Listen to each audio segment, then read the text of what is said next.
पीछे रखा हो। सर, ये नरेंद्र मोदी युग की बीजेपी में जो मोदी युग है उसकी सबसे बड़ी पराजय है।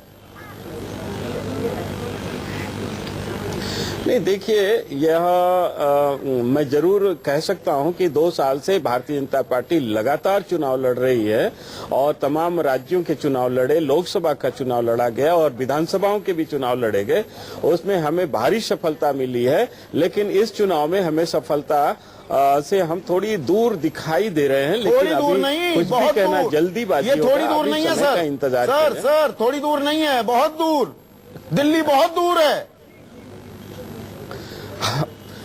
मैंने कहा ना कि ये अगर अभी रुझान है तो इसको रुझान के आधार पर इतना जरूर हम कह सकते हैं कि हम इससे दूर हैं, लेकिन अभी बहुत दूर या थोड़ी दूर, इस पर तो निर्णय करना बहुत जल्दीबाजी होगी। विजय, आपसे रश्मि सक्सेना है, वरिष्ठ पत्रकार हैं, वो सवाल पूछना चाहेंगे। इस बीच में ये जानकारी भी दे दूं अपने दर्शकों को कि नई दिल्ली से आम आदमी पार्टी के मुख्यमंत्री पद के उम्मीदवार अब 5000 वोटों से आगे चल रहे हैं, जबकि किरण बेदी बीजेपी के मुख्यमंत्री पद की उम्मीदवार कृष्णानगर से पीछे चल रही है।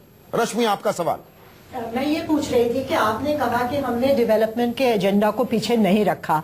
आप मुझे इस इलेक्शन में एक नारा बताइए जिसमें आपने डेवलपमेंट की बात करी हुई। आपने केवल कहा मोदी के साथ, डेवलपमेंट का कौन सा आपने नारा दिया यहाँ? नहीं, देखिए, मोदी जी का मतलब ही है विकास। इससे आप इनकार नहीं कर सकते हैं। या आप खुद ही बताएं कि मोदी जी के तो मतलब दिल्ली को एतबार नहीं हुआ उस नारे पर? तो इसका मतलब दिल्ली को एतबार नहीं हुआ। और आप कह रहे थे जो दिल्ली चाहता है वही देश चाहता है। तो दिल्ली जो चाह रही है वो देश भी चाह रहा है क्या?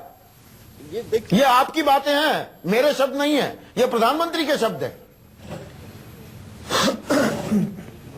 नहीं, मैं वही कह रहा हूं कि हो सकता है कि दिल्ली की जनता की प्रायोरिटी कुछ और रही हो, लेकिन सच्चाई तो ये है कि हमारे तरफ से विकास की बातें की गई और हमारे तो नरेंद्र भाई मोदी के बारे में नारा था आपका विकास का?